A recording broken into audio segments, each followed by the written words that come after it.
Hey, welcome back to the channel.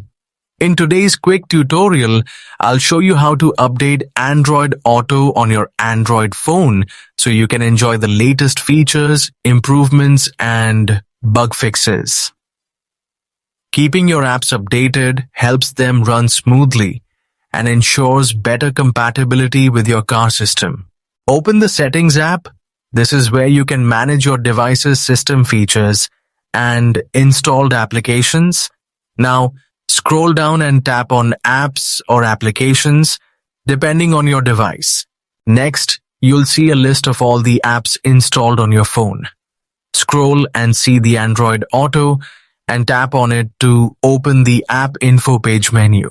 On this page, scroll down and see the option called App Details in Store. Tap on it and it will take you to the apps page on the Google Play Store. Here you'll be able to see whether a new update is available. If an update is available, tap the update option. Your phone will begin downloading and installing the latest version of Android Auto automatically. Once the update is complete, you'll be ready to use the newest version of Android Auto. If you found this guide helpful, don't forget to like, share, and subscribe for more easy tech tutorials.